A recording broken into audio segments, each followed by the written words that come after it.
Olá, aqui novamente o canal Márcia Heloísa Conte Sua História. Nós entramos um pouquinho antes e fizemos um teste com a convidada de hoje e agora a live é para valer. Agora nós estamos realmente iniciando o processo de contar mais uma história por meio da própria convidada. A convidada de hoje é muito especial porque foi ela que me proporcionou trabalhar na universidade. Ela fez o primeiro convite junto com a professora Maria Luísa Pontes Cardoso, uma história que eu ainda vou contar para vocês no futuro. E ali foi que iniciou esse meu percurso de trabalho no curso de pedagogia e em tantos outros cursos em que eu passei. Então, agradeço muito a Maria Angélica, né, que é a nossa convidada de hoje. Eu tenho um grande carinho por ela, um grande amor, e eu devo muito a ela grande parte da minha realização intelectual. E mesmo quando eu fui para o mestrado, quem realmente me deu apoio, me auxiliou a rever o meu projeto para poder entrar no mestrado foi a Maria Angélica. Então, hoje nós somos amigas, mas na verdade ela foi a minha grande professora para a minha carreira acadêmica, né? Eu tive sempre muito entusiasmo da parte dela para minha própria carreira com a Carmen Lídia e também com a Derna Pescuma. Então essas três figuras foram assim pilares, né? E são tantas outras, mas aí eu prefiro contar numa live só para contar a história mesmo da minha formação. Bom, Maria Angélica Rodrigues Martins, a nossa convidada de hoje, ela é doutora em didática pela FEUSP, ela é mestra em supervisão e currículo pela PUC de São Paulo, graduada em pedagogia, licenciada em ciências pela Unisantos, e ela fez uma brilhante carreira no ensino público oficial do estado de São Paulo, onde ela foi professora do ensino fundamental das séries iniciais e também atuou como diretora de escola e supervisora de ensino. No ensino privado superior, Maria Angélica também fez uma grande carreira acadêmica, onde ela trabalhou tanto na graduação quanto na pós-graduação. Na graduação, Maria Angélica foi professora do curso de pedagogia e coordenadora do Centro de Ciências da Educação. Na pós-graduação, Maria Angélica atuou no Lato Sensu como professora e coordenadora do curso Educação Brasileira, criado por ela, e também, no estrito sensu, professora e orientadora de dissertações. Então, uma carreira muito extensa, eu não sei o quanto a gente vai conseguir falar, porque é muita coisa para ela contar, né? E um ponto assim fundamental da carreira dela, eu creio, foi a criação, né, e a gestão acadêmica, tanto na coordenação da avaliação institucional, quanto na coordenação pedagógica dos cursos de ensino superior. Então, são elementos fundamentais para a estruturação de uma universidade, da formação de seus professores, e eu penso que esse é um grande ponto alto da carreira da Maria Angélica. Eu agora vou convidá-la para entrar ao vivo.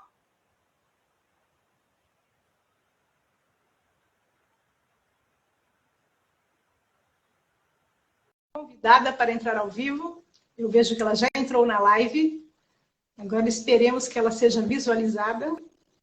Ô, Maria Angélica! Oi, minha amiga. Muito obrigada por você disponibilizar do seu tempo para poder contar a sua história profissional. Eu acho que é um momento de congraçamento e de consagração da sua carreira, no sentido de que isso vai ficar registrado para a história, né? E que todos aqueles que quiserem conhecer um pouco desse seu percurso vão ter aqui na nossa live registrada no YouTube um momento histórico. Ok, muito obrigada, Márcia. Estou muito emocionada, nem sei se vou conseguir responder às suas perguntas e realmente completar algum pensamento assim relevante, para falar bem a verdade, tá bom? Tranquila, Angélica. Angélica, vamos começar. Por que você foi para o curso normal? Você fez no Canadá, não? O curso normal? Então, na realidade, eu fui para o curso normal, bem dizer, forçada, né? No início, porque eu não... Como é que se diz? Eu morava no interior, numa cidade muito pequena, e as mulheres, as pessoas, uma cidade que tinha, naquela época, o município tinha 5.000 habitantes, e a cidade tinha 3.000. Então, era uma cidade bem pequena, e a gente fazia o colegial fora da cidade, certo? Era em Bebedouro. Então, todos os dias a gente ia de perua Kombi para Bebedouro, e as meninas todas que terminavam o ginásio, que queriam fazer um curso colegial, né, ter um ensino médio, iam então para Bebedouro de perua de madrugada, e nós éramos as parteiras do sol. Então não tive muita alternativa, né? Se eu queria alguma coisa a mais, até pelas condições financeiras da minha família na época, o caminho era esse, tá? Isso. E daí eu fui para lá e depois de lá minha família se transferiu para Santos. Hum, Porque meu pai tinha 4 filhas, e ele precisava encaminhar as 4. E como é que ele ia fazer numa cidade pequena, não é isso? sim. Ah, ainda tinha 3 atrás de mim para também fazer a mesma coisa. Eu acho que ele foi muito corajoso, ele e minha mãe, e eles compraram uma casa aqui em Santos com as economias e nós viemos para cá e pronto. E aí eu estudei o segundo ano do normal no Canadá e o terceiro ano também no Canadá. Foi um choque cultural terrível, porque eu estava muito acostumada, muito adaptada na minha terra, adorava todo mundo, tudo lá, e vim para cá. Mas aqui eu tive bons amigos, sabe? No colegial, tudo no normal, foi bom, foi bom. Foi aí que eu fiz o normal no Canadá. Qual a sua lembrança assim principal do Canadá? Porque o Canadá era uma escola assim muito famosa, né, pela sua competência, pela formação de pessoas importantes para a nossa cidade, que acabaram tendo uma carreira proeminente. O que tinha assim de tão especial? Tá dando para ouvir bem, porque pausou um pouquinho. Ah, Então, sim. a gestão do Canadá, muito interessante, na época era o seu Edésio, mas eu acredito que antes a gestão também facilitou muito a participação dos alunos. Tinha um grêmio muito atuante, tinha uma fanfarra maravilhosa, sabe? Então tinha muitas coisas atraentes. E a gente também tinha muita liberdade. Eu acho que você está no ensino público estadual, na época em que eu estive, foi muito rico, porque os professores eram verdadeiros, assim, verdadeiros astros, né? Geralmente eram pessoas maravilhosas, tinha logicamente algumas peças, como sempre tem, mas tinha também pessoas muito boas. Mas mesmo assim eu senti muita mudança do interior para cá, porque lá no interior o curso normal funcionava como se fosse já na universidade. Os professores te indicavam bibliografia e você tinha que se virar, Certo. sabe? E você lia muito jornal, e quando eu cheguei aqui no Canadá, ainda o curso normal era mais tradicional, sabe? O professor colocando alguma coisa na lousa e tudo mais. Isso eu estranhei bastante no Canadá, no curso normal. Mas no colégio como um todo era uma coisa viva, uma coisa muito boa, maravilhosa. Tá? Muita Ah, liberdade, muitos estímulos, a gente tinha um coral, era muito bom. e você foi direta do Canadá para a sala de aula como professora ou passou primeiro pela pedagogia? Eu fui direto do Canadá para a sala de aula como professora, aliás, até antes de terminar o curso normal, porque eu comecei a dar aulas, assim, numa escolinha que tinha perto da minha casa, chamava Ateneu Santa Amélia, tá? E eu comecei a dar aula no terceiro ano primário, acho que eu estava no terceiro normal ainda, não tinha terminado o normal. Então, eu dava aulas de manhã e ia para o normal à tarde, para a escola normal à tarde, para o Canadá à tarde.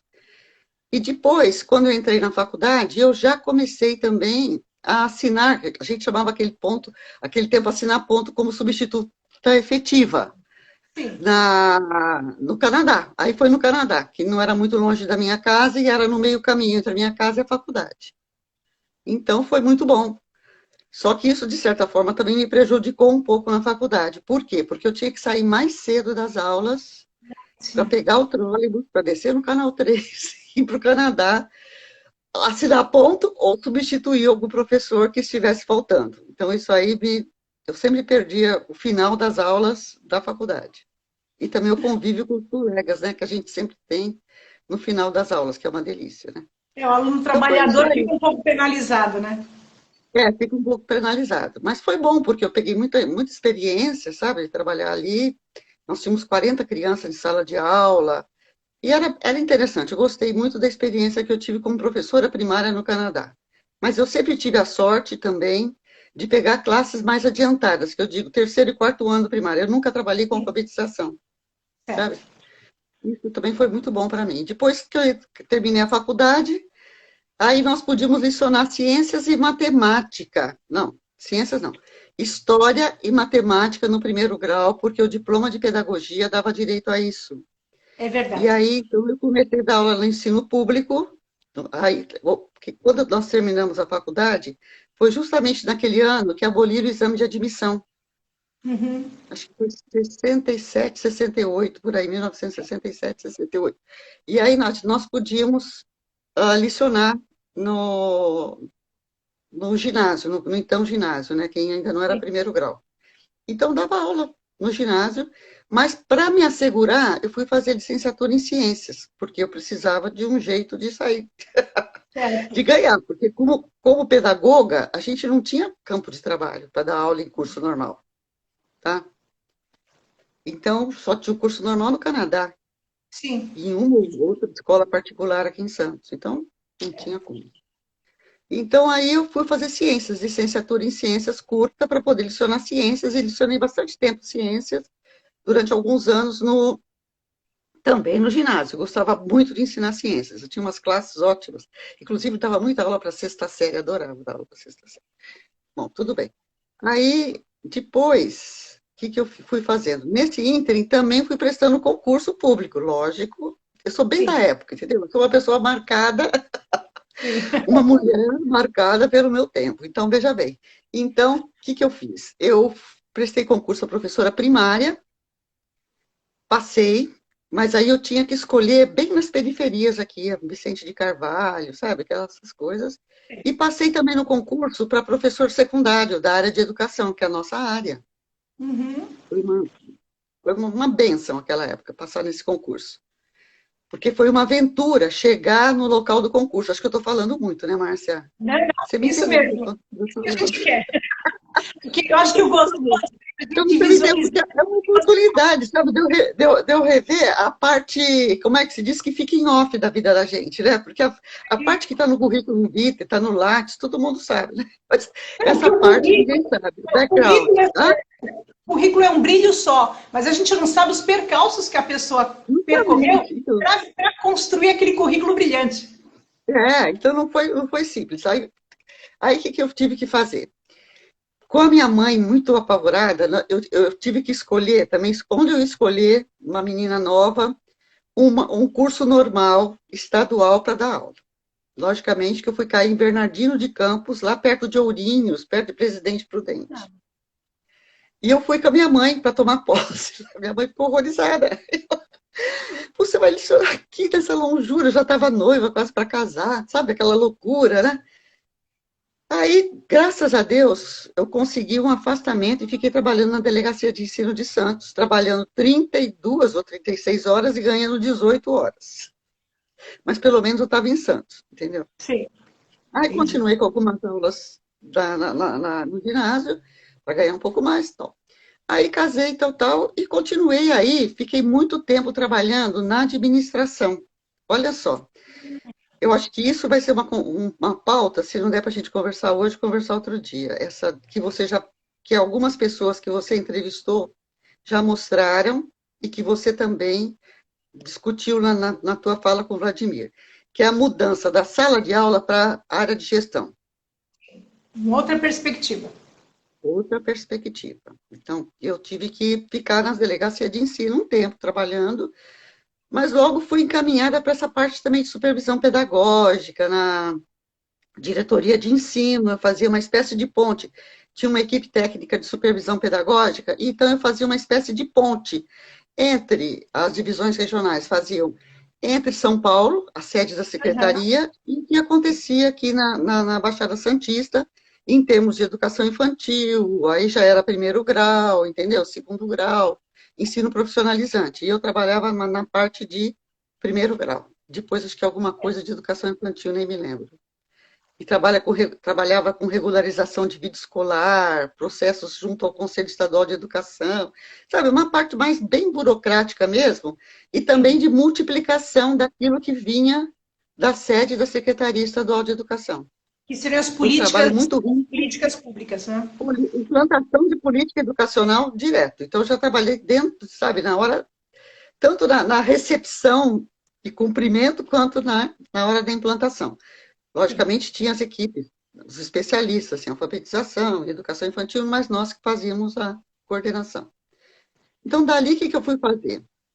Aí eu também prestei concurso para direção, porque eu também tinha um jeito de ficar com um horário mais flexível por causa dos meus filhos, tá? Sim. E também, quando eu estava na diretoria de ensino, surgiu uma oportunidade maravilhosa, que foi justo o tempo da abertura política. Ah, Depois de 84, por 86, ali, é, 87, sim. a Constituição, a volta do pessoal que estava exilado, tudo mais. Então surgiu na PUC de São Paulo um convênio com a Secretaria de Estado da Educação, olha só que sorte, para oferecer mestrado em supervisão e currículo para funcionários, professores, diretores da Secretaria de Educação. Sim. E essa oportunidade dava chance de você, uma vez por semana, não trabalhar, para ir para São Paulo fazer o curso. Logicamente que eu fui, né, Márcia? Nem precisa dizer. Agora imagine, Nunca com tinha filhos gostado e de dia trabalhando. livre para ficar mais em casa com os filhos também. Hã? Com os filhos, trabalhando, indo uma vez por semana, depois tinha toda a parte de estudo, né? Não era só o dia que você Sim. demandava de estar lá, né? Mas a estudar era assim, depois que os filhos dormiam e antes deles acordarem. Era essa a vida. Tá bom? E final de semana e muita coisa assim, né? A gente fazia muito. Logicamente que isso, eu acho que isso acarreta uma perda de qualidade. Você não dá tudo que você tem. Você está É, não tem dividida, como. É. tá? Eu acho que isso é uma coisa que precisa ficar marcada, porque as pessoas falam, ah, só os homens são cientistas, descobrem coisas. Mas acontece ainda mais naquele momento. A gente fica, Sim, né, sobrecarregada, né? muito carregada e, mas ao mesmo tempo, realizada. Porque ficar em casa só, eu tenho a impressão que eu já teria tido um câncer, uma coisa assim, já teria morrido faz tempo. Entendo. Sabe, eu gosto do movimento, eu gosto de gente, tal, tal. É Bom, o verdade. que mais? Depois, então, eu fiz mestrado e nesse ínter também prestei concurso para direção, passei. Aí eu falei, bom, vou sair dessa vida de sair de trabalhar com multiplicação de políticas, né, implantação, Sim. e vou para a escola. Aí eu fui para a direção. Aí fui para a direção do Margarida Pinho em São Vicente, que tinha 4 turnos, parecia uma fábrica de tanta gente que tinha lá. E depois trabalhei também num lugar que eu adorava, que foi aqui o Pedro Crescente, lá na Zona Noroeste, em frente ao dique da Vila Gilda. Eu gostava também. Eu Porque na trabalhei ali direção perto. é um lugar. Hã? O que, Eu Márcia? trabalhei ali perto. Eu trabalhei no SESI, no 412 ali no. A Nossa Senhora de Fátima. É, Não era não, na Nossa não. Senhora de Mas Fátima. acho que Era bem lá lá para no dentro, fundo. né? Eu estou Trabalhei dentro da Zona ali Noroeste. pertinho do Pedro Crescente. Isso, então. Aí, o que que aconteceu? Bom, daí eu fiquei nesses anos na direção, que, aliás, foi o cargo que eu acho que tem mais possibilidade, principalmente na direção da escola estadual, porque a administração não é local, sabe? Assim, você tem liberdade de ação, muita Uhum. liberdade de ação. E os supervisores de ensino da rede estadual, pelo menos naquela época, também te davam liberdade. Então, você podia, com a sua equipe, fazer muitas coisas boas na escola, muitas. E eu tive uma equipe, graças a Deus, muito boa, sabe? Que desde o servente, professores, merendeiras, todo mundo ajudava muito, inspetores de aluno, então foram maravilhosos. Então, eu acho que na direção é onde a gente, principalmente naquela época, na rede estadual, que você tem muita possibilidade de fazer efetivamente alguma coisa pela educação.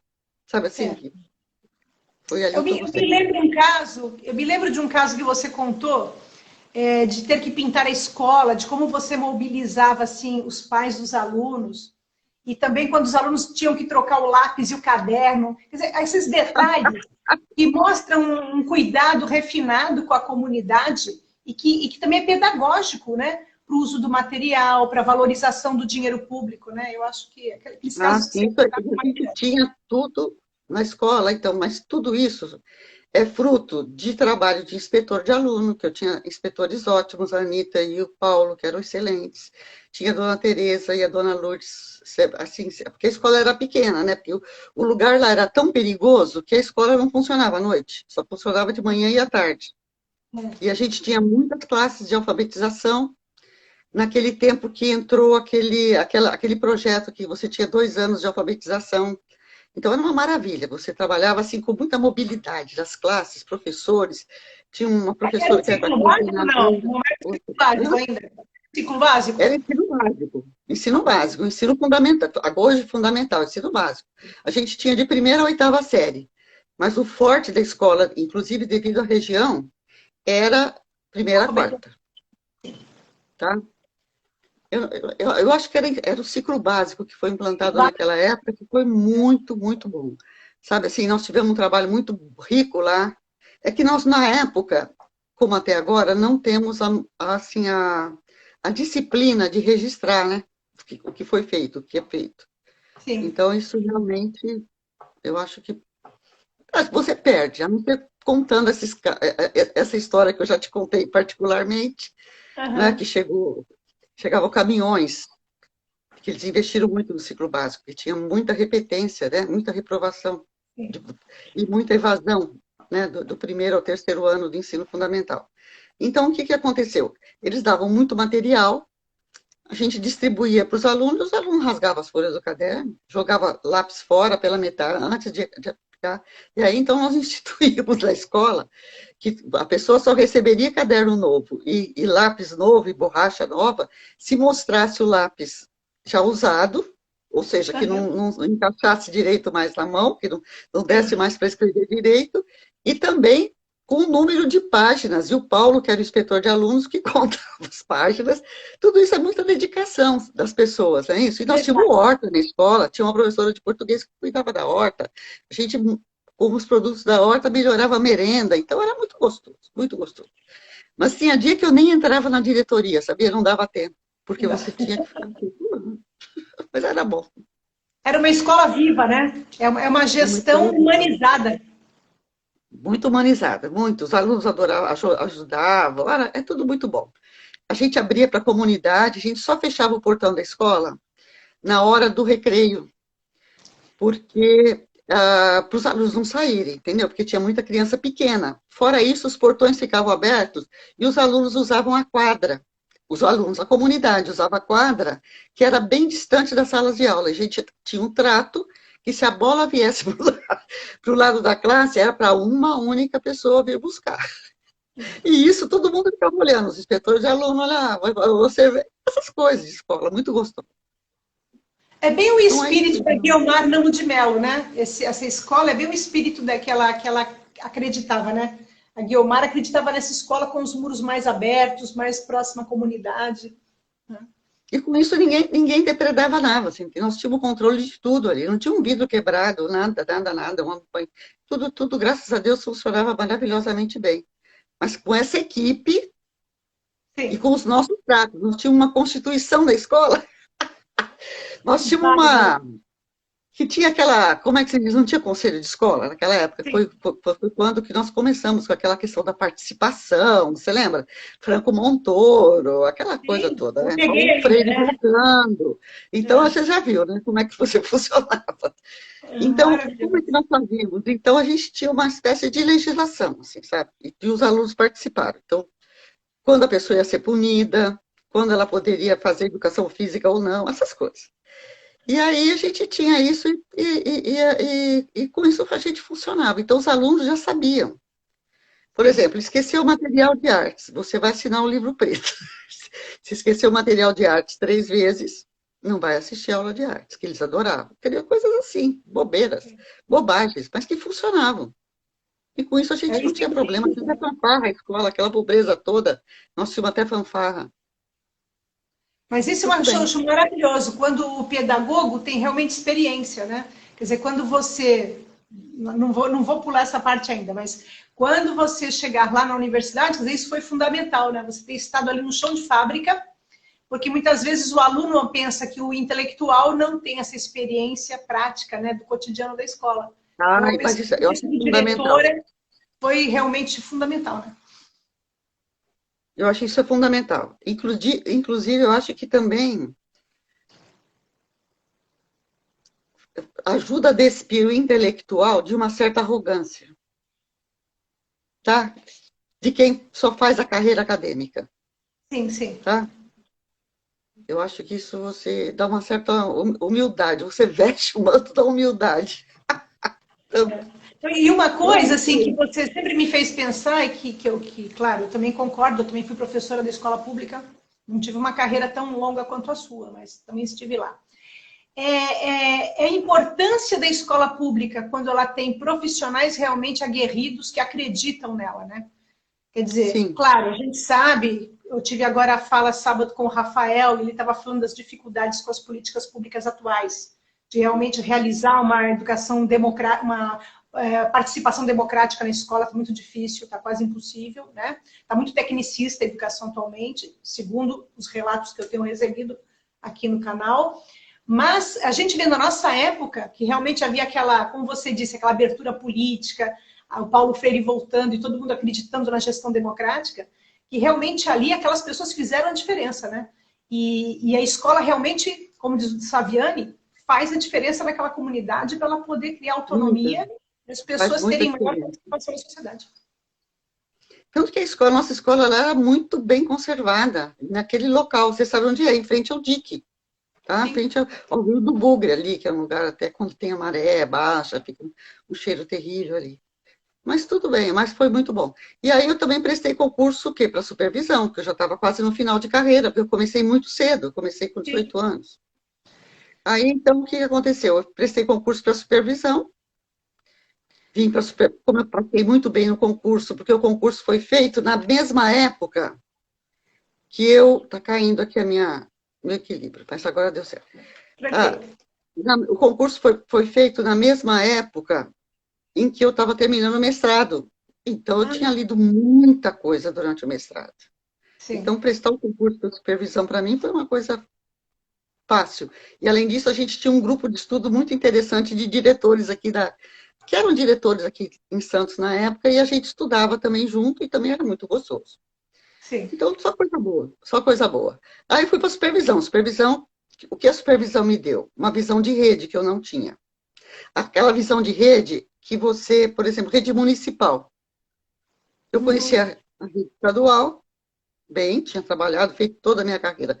Tinha estudado em escola estadual, feito minha carreira até aquela época em escola estadual, e aí passei com a supervisão a trabalhar com o ensino privado, com a rede particular e Sim. com a rede municipal, porque o supervisor visita as escolas, as três redes. Você recebe uma cota de escolas, não é isso? Que dividida.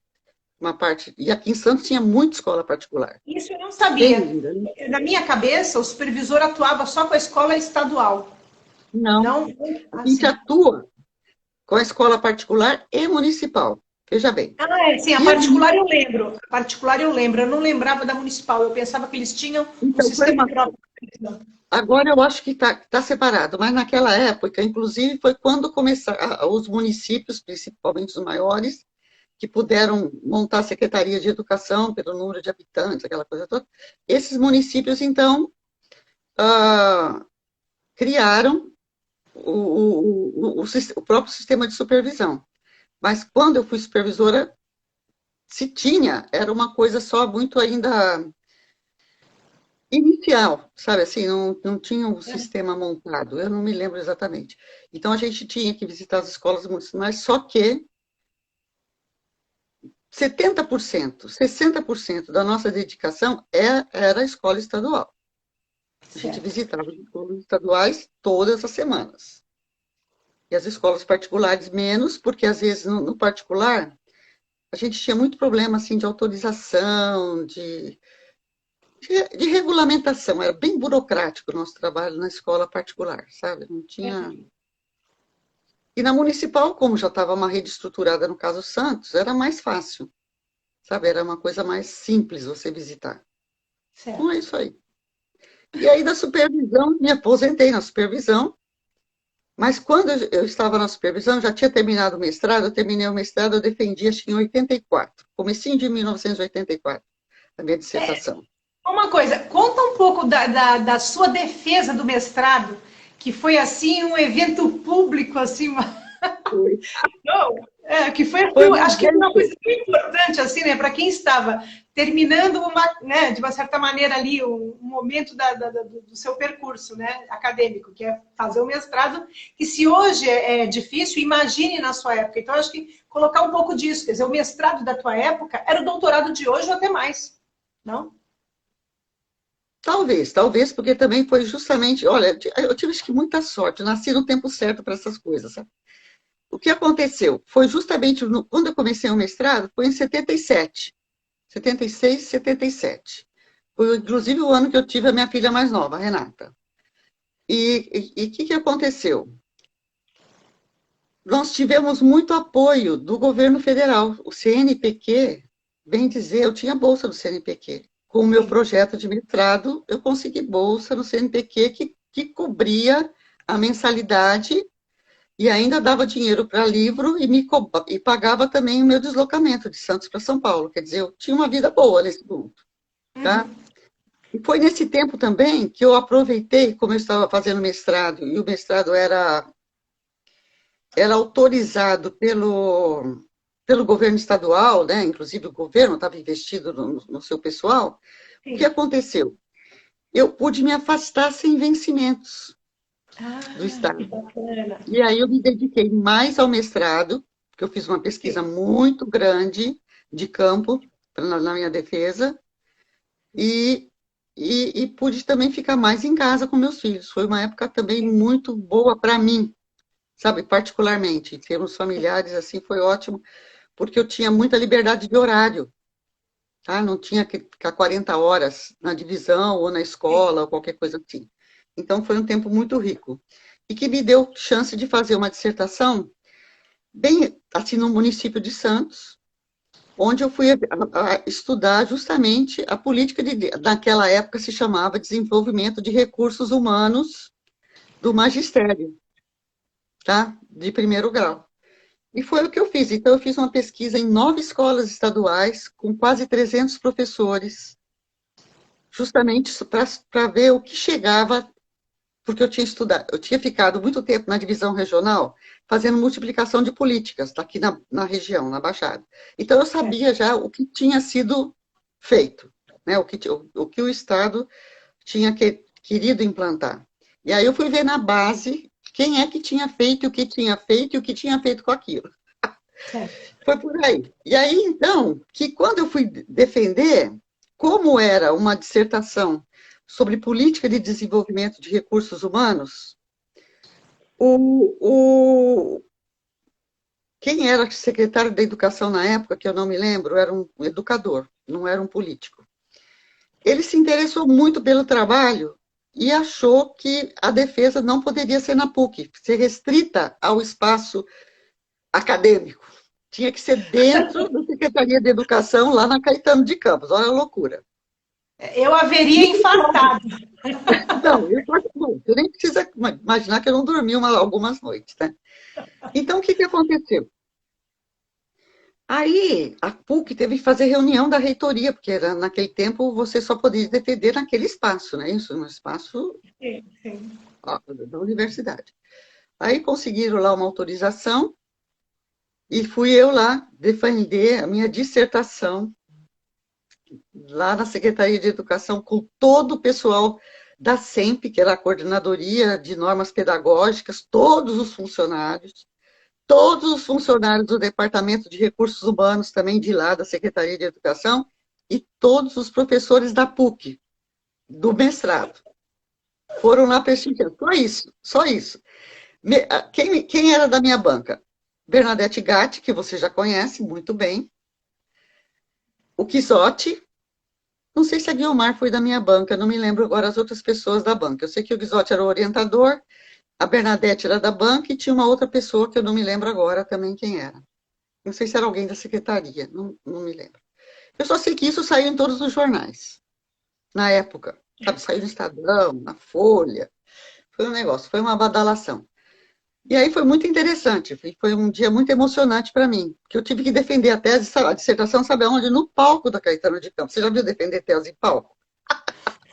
A banca de um lado do palco, eu de um lado, e naquele tempo você não tinha retroprojetor, não tinha essas coisas. Eu tive que trabalhar com como é que diz que você Richard, põe é, isso, chart, sabe?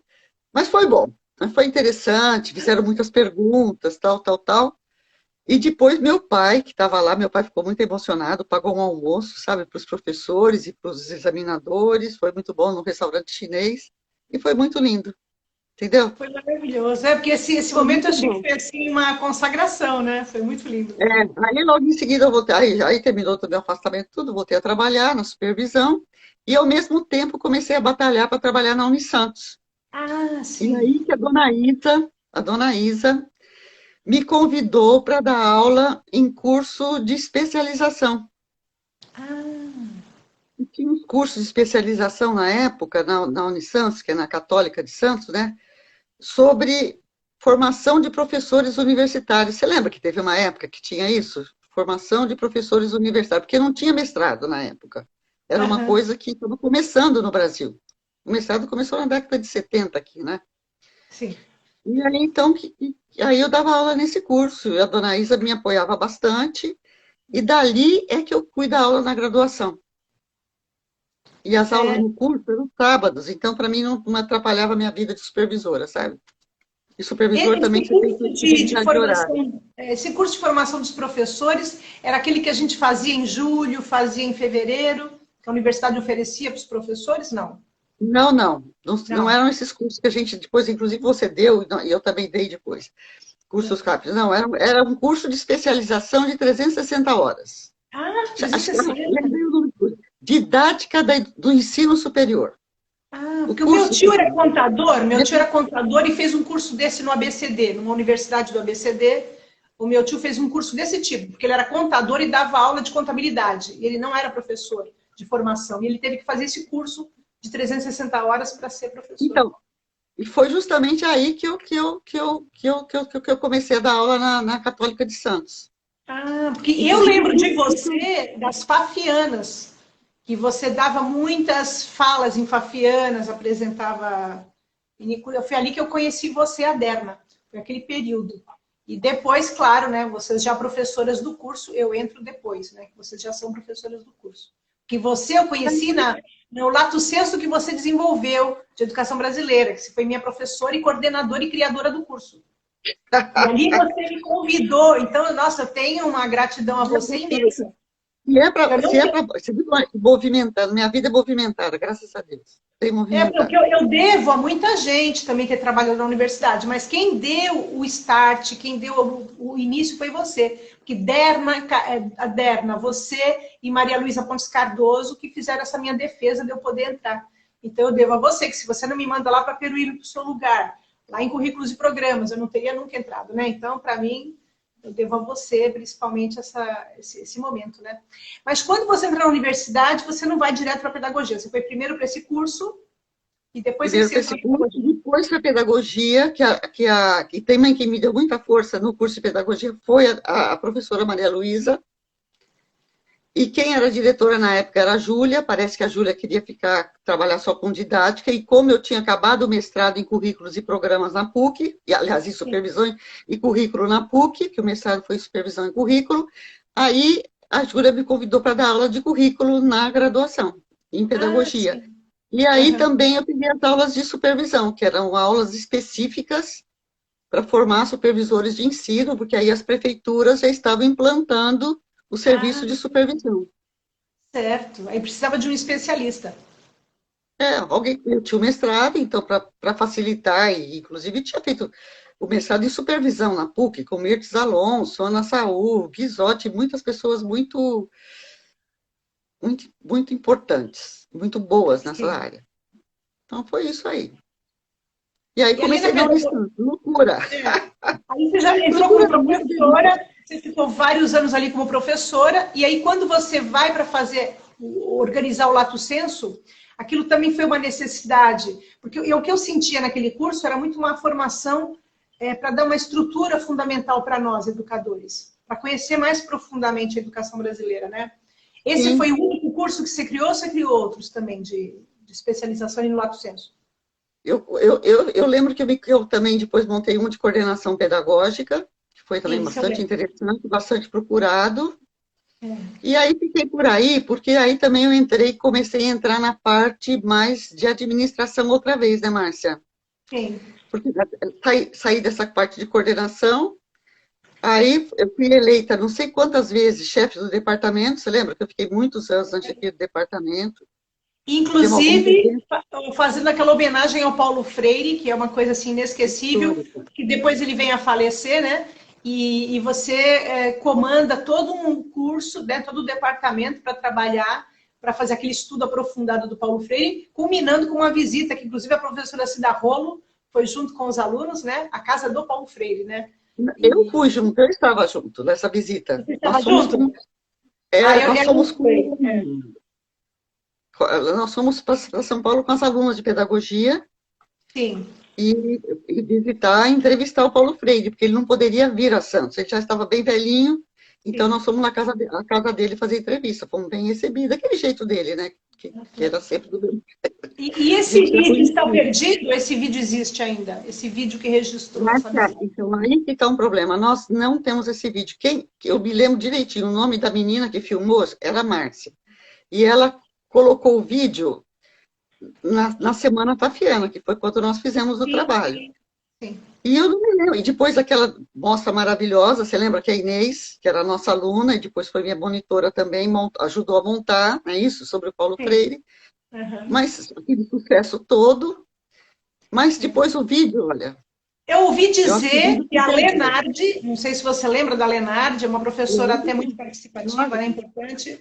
A Lenardi, ela parece que tinha uma cópia desse vídeo, mas eu nunca conversei com ela pessoalmente. Mas eu penso que historicamente seria uma maravilha, né? Nós Seria... precisamos recuperar isso, sem dúvida recuperar. Apesar do Paulo Freire hoje ser massacrado pelas leituras enviesadas que fazem dele, mas eu Sim, acho que a gente precisa recuperar. As pessoas leem Paulo Freire, leem não leem, pegam um pedaço das coisas que ele falou e disse há 1000 anos, depois não acompanharam até ele chegar no sim, pedagogia, daquela grande síntese, exatamente. que é pedagogia da autonomia, e você tem que ficar aguentando, e tudo bem, a gente aguenta e vamos lá. O Ele é mundo muito inteiro reconhece, instrumentalizado, né? o O Paulo Brasil não Freire é muito reconhece. instrumentalizado.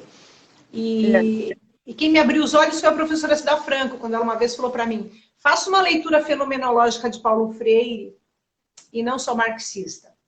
E foi interessante para lógico. mim, foi interessante. A Cida me abriu os olhos para uma segunda leitura, né? Então ele serve para tanta gente. Depois que eu descobri que na casa do Paulo Freire tinha uma estante completa só de John Dewey, eu fiquei muito tranquila. Tá vendo? É uma leitura muito enviesada. Eu acho que, veja bem, e também, não sei se eu vou agora ser um pouco cruel, né? Ou um pouco crítica demais.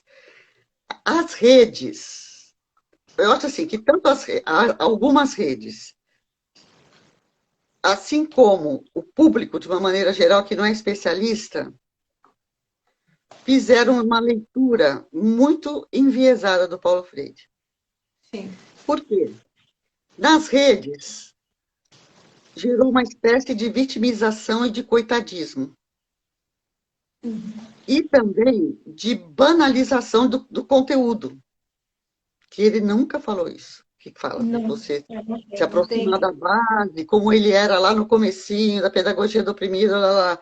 Ele foi muito além daquilo, e o pessoal se apegou naquilo, sabe? De ficar no local, no problema local, e não sair dali, que eu acho que prejudicou muito a qualidade da educação em muitas redes.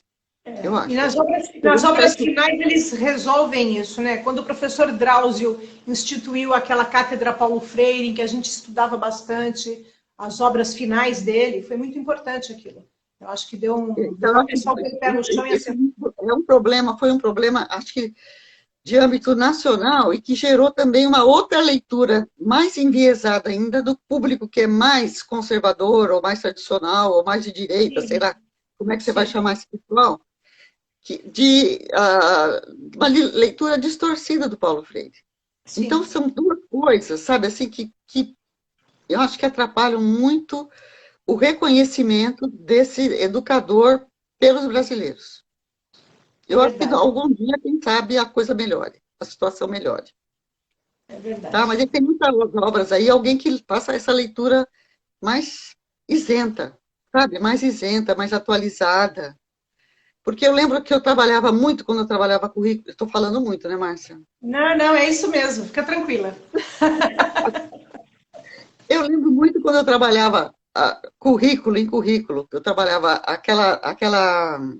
aquele conflito que foi criado entre o Paulo Freire e o Saviani. Você lembra? Pedagogia do conteúdo e a pedagogia do oprimido, aquela coisa toda, a pedagogia do... E aquilo aí eu trabalhava muito em currículo, sabe, com os alunos. E eu acho que a escola hoje precisaria aprofundar mais essa discussão. Os cursos de formação de professores e mesmo esse pessoal que está trabalhando com currículo, com a base nacional comum, sabe? Porque hoje se fala muito em educação midiática, né, que hoje é fundamental, mas se você não tiver uma leitura desses dois autores, do que a gente tem visto, que eu vi naquela época, um pouco mais adiante, do Rouanet, sobre a reinvenção das humanidades. E se você não pegar hoje o Stephen, acho que é um inglês, eu não sei se era inglês ou americano, Stephen Ping escreveu um novo iluminismo, uma coisa assim, em que ele valoriza muito a razão, a ciência e o humanismo, sabe? Muito baseado em evidências estatísticas. É interessante um livro dele. E eu acho que ele está até falando naquele programa Fronteiras do Pensamento. Eu não sei se ele já foi convidado ou vai ser convidado. Então, a gente precisa resgatar isso muito, muito fortemente, essa questão do humanismo na educação e da razão e da ciência. E ver se a gente chega a algum acordo, porque se a gente ficar com essa questão de esquerda e direita se degladiando, que foi um pouco porque eu saí também logo do mestrado, sabe? No final do mestrado eu estava muito incomodada com isso. Você não consegue chegar a acordo nenhum, e fica a academia brigando com a política educacional e vice-versa, ou então a política querendo entrar na academia, sabe? Fica uma coisa que nós nunca vamos conseguir melhorar a educação no Brasil. É verdade. Me parece assim que aquele momento... Pode falar, Márcia. Não, o momento que eu adentrei na educação, eu tinha saído do curso de Educação Brasileira, então eu passei no concurso estadual por causa do curso de Educação Brasileira, porque eu estava com tudo muito afiado das disciplinas, das leituras. Isso me ajudou muito e por isso que eu consegui passar. E aí, eu acho que eu peguei o melhor momento, que era o momento em que a sociologia, a filosofia da educação estavam tendo alguma influência na linha ideológica do que a gente estava discutindo. Porque depois a gente vai passar com o construtivismo para uma leitura muito psicológica, muito psicologizada, que esquecia um pouco que o construtivismo tem uma base sociohistórica muito grande. Ele é profundamente filosófico, né? Eu vou encontrar raiz construtivista no Piaget, no Dewey e todo mundo, não é só naqueles autores que estavam sendo lidos na época, né? Eu lembro de eu ter discussão com uma colega de trabalho que era piagetiana convicta e ela achava que estava falando de uma coisa diferente do que eu. Quer dizer, isso que você falou, tem que haver convergências, né? Eu acho que os embates não buscam os pontos em comum, eles buscam a diferenciação, né? Então, tanto essa questão como a direita lê Paulo Freire, ou como a esquerda lê Paulo Freire, né? Eu acho que ele pode ser lido por todo mundo, né? Pode ser aproveitado por todo mundo. E eu penso que você mostra bem essa questão. A cada momento, parece que a educação, as políticas de educação dão valorização para uma linha de fundamentação teórica. Então, hoje, a gente está numa linha muito mais técnica, preocupada com características do professor, ligadas a técnicas que têm que ser desenvolvidas. E agora a mídia, como você falou, né, trabalhar tudo pelo EAD. Educação midiática, que é uma coisa seríssima, dificílima. E o medo que aquela população tinha daquela abertura, da liberdade, da discussão na escola, né? Eu já escutei muita gente falar, a escola do Pacheco é uma bagunça. A Amorim Lima é uma bagunça, né? A Alciele esteve aqui, você deve conhecer, a Alciele deu uma das primeiras convidadas aqui do canal. Ela trabalha com uma escola, né, de Heliópolis e tem experiências fantásticas ali, de escola sem muros. Então, acho que esse medo também, dessa liberdade, acabou causando um certo retrocesso, né? Eu acho que mesmo na nossa vida, quando a gente tem o horizonte ampliado e aberto, a gente fica com um pouco de medo, né? Eu acho que tem um pouco aí a ver com medos, né? Psicanalizando aí a... A nossa atuação, vamos lá. Mas é isso mesmo, Márcia. A gente fica. Eu tenho um pouco, às vezes, de medo. Nesse momento, eu temo muito pela educação pública brasileira. Muito, muito. Os professores estão muito tristes. Essa fala com o Rafael sábado, para mim, foi muito marcante, muito significativa, porque ele é lá coordenador geral da escola, né? Coordenador junto à direção, e é triste mesmo ver a dificuldade que os professores têm de poderem fazer a política pública, que no papel é muito aberta, mas no trâmite legal, né? E isso, Angélica, faz muitos professores que não são pedagogos terem ojeriza a nós. Então, porque na cabeça deles, o pedagogo aparece muito mais como um tecnoburocrata e não como uma pessoa realmente que vai ali junto com eles construir algo, né? E eu acho que isso é uma interpretação forçada por um controle da máquina, um controle do sistema, que na prática não é isso. Não é? O pedagogo pode muito bem ser essa pessoa criativa, junto com todo mundo, né? Fazendo as coisas acontecerem. Né? E a visão que eles têm não é essa. E eu tenho que ouvir isso Quase que um facilitador, né? Ele é quase que um facilitador, né? Isso. Ele tem que trabalhar com a convergência e a facilitação. E, ao mesmo tempo, avançar. Porque a questão é avançar, você precisa melhorar. Agora, uma coisa que eu estava pensando, Márcia, que me fugiu um pouco agora, é quando você trabalha com a questão do pedagogo na escola, ou como orientador, ou como coordenador pedagógico, inventaram esses papéis dentro da escola, eu acho também uma coisa que precisa ser pensada. Porque, às vezes, a pessoa presta um concurso, está na carreira do magistério. Porque agora as redes municipais são maiores e mais bem equipadas do que as redes estaduais, pelo menos as que a gente conhece. Não é? Então, o que acontece? Esse pessoal vai fazendo carreira nessa rede municipal, que ela é mais restrita, mais ligada à política local, que a rede estadual, a política fica mais... A questão política, por mais forte que seja, ela fica distante. O seu chefe não está na sua cidade, no seu município. Você imagina uma cidade pequena, o prefeito, o secretário de educação e o professor na sala de aula. Uma coisa muito próxima. Agora, na rede estadual, não. O secretário de educação está em São Paulo. Tá? O supervisor visita, sei lá quantas escolas. Não é? É diferente. Então, essa questão do pedagogo, ele pega um papel, se eu sou coordenador pedagógico, então eu tenho que olhar os planos de ensino, sabe, acompanhar. E se ele tomar esse papel de controle, essa dimensão, que é uma dimensão do trabalho do coordenador, ele acaba com a escola. Sim. Ele acaba. A mesma coisa o orientador, no sentido de ficar querendo ou proteger o aluno, ou proteger o professor, ou sei lá quem, ou a que linha que ele vai tomar do ponto de vista mais psicológico, mais de atendimento, de assistência. Então, acho que esses papéis prejudicam o andamento e, de certa forma, depõem contra o trabalho que um pedagogo pode fazer na escola. A mesma coisa o diretor autoritário, ou um diretor rígido, um diretor que tem uma sala maravilhosa com ar-condicionado, quando que os alunos estão lá, que não tem nem onde sentar. Verdade. Certo? Tem tudo isso. Tem esses disparates que a gente precisava, de alguma forma, corrigir. E que eu acho que, por exemplo, no caso, saindo um pouco do assunto, a Guiomar Namo de Mello, uma vez eu lembro que ela falou que a gente deveria ter tipo de auditoria nas escolas, para não ficar tão rígido o papel, só para ver se aquilo está funcionando basicamente bem. Sim. E você não ficar cobrando detalhes. Então, voltando à questão da coordenação pedagógica, da direção do pedagogo na coordenação e na direção e mesmo na supervisão. Por que eles acham que os pedagogos são e têm um papel burocrático? Porque o nosso papel é realmente de controle. Mas o controle não pode ser feito para limitar.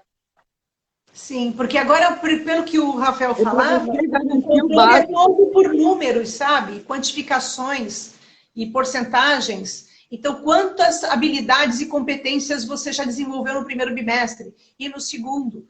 E, como ele disse, cada sala de aula e cada professor com o seu grupo é uma realidade. Às vezes, aquela competência só é desenvolvida depois de 2 anos de trabalho. Então, essa questão vai deixando o pessoal que não é pedagogo irritadíssimo, né? Porque o trabalho flui muito melhor quando você tem cada grupo com o seu professor no seu ritmo, né, nas suas peculiaridades.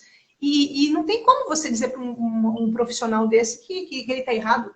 A avaliação dele é corretíssima. Né?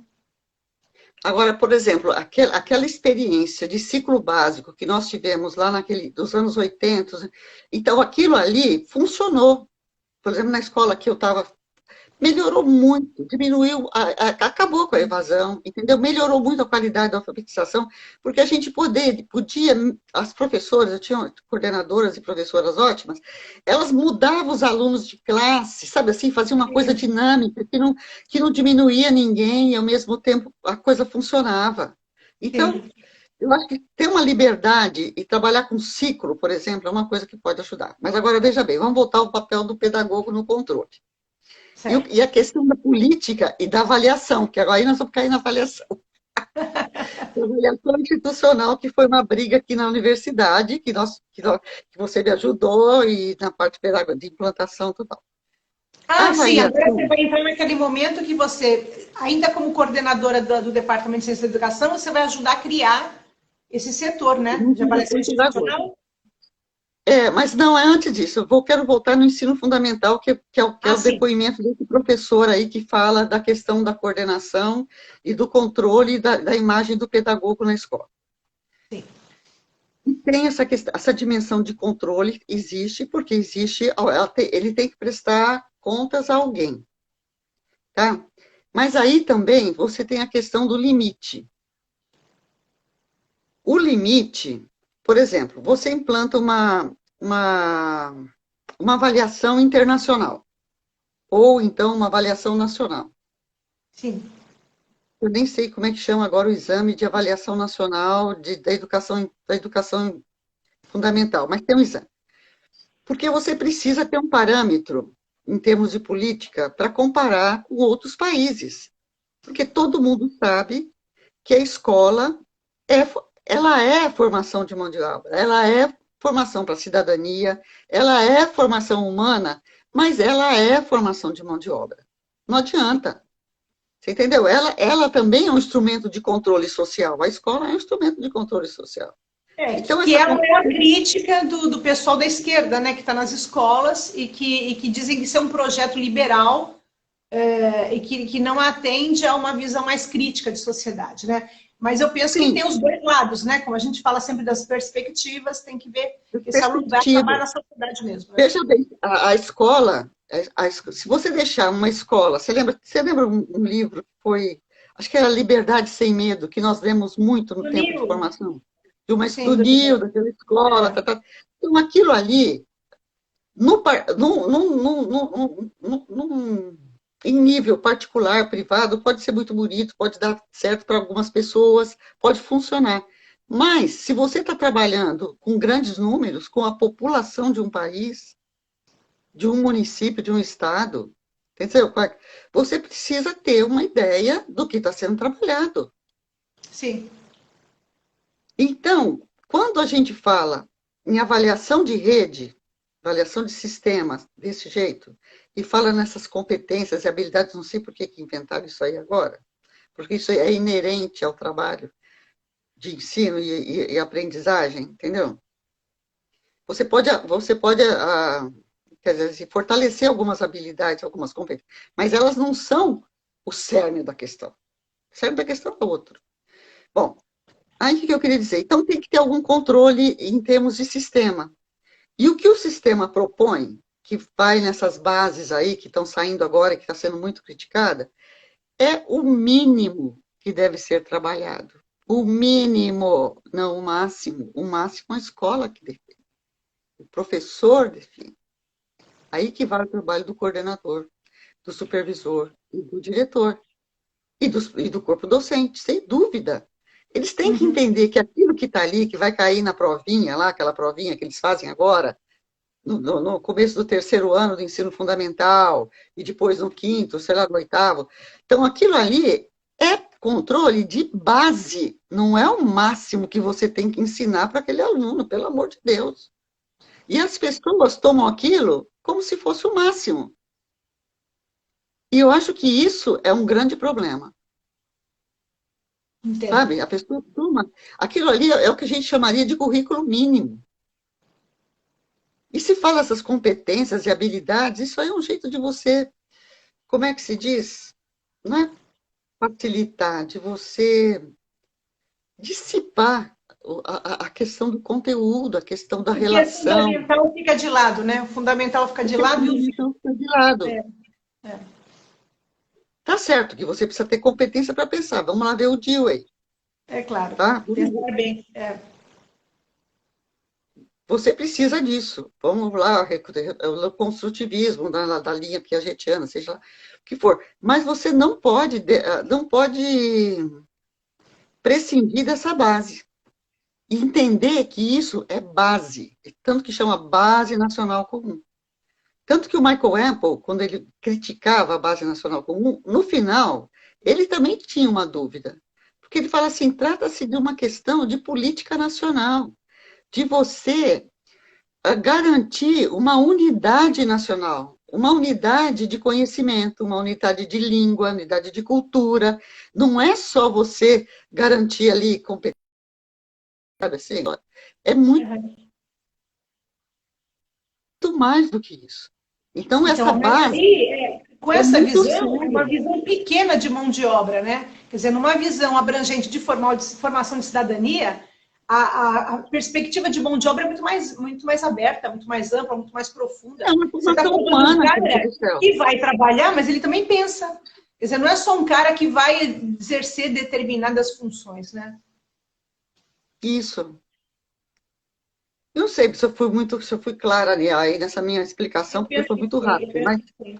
mas eu tenho muita preocupação com isso, porque se você perde, por exemplo, se cada escola faz o que quer, na linha crítica daquilo que entende, que seja uma pedagogia crítica, que você sabe que não existe unanimidade nessa linha da pedagogia crítica, Sim, sim. então o que vai acontecer? Você perde, pode perder, ou pode arriscar a questão de garantir essa ideia de nação, Mas sabe, que é eu muito mais entendi. ampla, que é cultural, que é Uhum. humana, É. e que também é econômica, lógico. Mas eu me lembro, eu passei por um problema assim como ele cita, que, por exemplo, claro, ele é um menino de bom senso, né? Menino, é um profissional. Profissional, Eu tenho essa professor. mania de ex-professora, chamo meus ex-alunos de menino. Mas assim, claro, tem bom senso, tudo, você vai criar em cima daquilo, mas, por exemplo, até os temas do que na minha época chamava de HTPC, né? Agora tem outro nome, mas aquela reunião que o coordenador faz com os professores, com os coordenadores da escola, até isso os temas são determinados, então tem uma agenda, como se eu tivesse lá na época do... Sabe quando você vai criticar lá com o Foucault? Quer dizer, aquele controle máximo até do detalhamento da situação, né? Estou lembrando lá do Jeremy Bentham, né? Quer dizer, aquele controle ao mesmo tempo, eu sei, como na França, né? O ministro da Educação dizia, a esta hora, todos os Do franceses panóptico do do oitavo Foucault. série estão aprendendo matemática. Sim, E ele falava isso como se fosse uma coisa muito bacana, né? É nesse sentido também, né? Quer dizer assim, claro, tem que ter um limite para tudo, né? A própria pedagogia crítica vai ter uma discussão no seu CERN ou de qualquer outra linha, mesmo na liberal, mas quando você começa a dizer que todas as escolas têm que discutir os mesmos temas, um exemplo, então hoje a gente vai discutir resiliência do professor, sabe? Que são questões tão particulares, que tem a ver com a personalidade de cada um, e todo mundo tem que discutir aquilo, quer dizer, o coordenador inteligente, ele vai conseguir dar um nó nisso para poder fazer o que tem que fazer, né? Entrega logo lógico. isso que eles querem, né? E fazer o que é o real, porque eu fui secretária na escola do SESI, da Zona Noroeste, e a minha diretora, ali, a Maria Perdiz Pinheiro, da época, fantástica, Ela fazia isso. O que é que o SESI quer? Então fazemos aí o que eles querem, rapidinho. E aí vamos fazer o que a escola precisa. E eu achava Sim, isso bárbaro. Porque assim, não é que ela estava deturpando o sistema, ela era de uma jeito profissional nenhum. séria e competente. Mas ela dizia, o fundamental é a minha população. E eu vou atender a instituição que me abriga no que ela pede, mas o fundamental não é isso. O fundamental é a vida real. Lógico. Eu até E brincava, esse, se a gente ler os relatórios do SESI, a gente vai encontrar escolas que não existiram. Porque você não podia pôr no relatório que você fazia de verdade. Era coisa complicada. Eu tenho um pouco de o preocupação SESI com isso. é um sistema, era bem controlador, né? O SESI, eu lembro, SESI, SENAC, nossa senhora. Eu lembro que houve uma época que o pessoal falava assim, se você for à escola tal, a escola X, de uma dessas duas redes, às 10 horas da manhã, de uma segunda-feira, o professor de matemática estará dando a mesma aula que o professor da escola a 1.000 quilômetros de distância estará dando às 10 horas da manhã da mesma segunda-feira. Então, era um controle absurdo. Né? Eu não sei se existe ainda esse controle e se isso é Não possível, sei. né? É. Talvez não, né?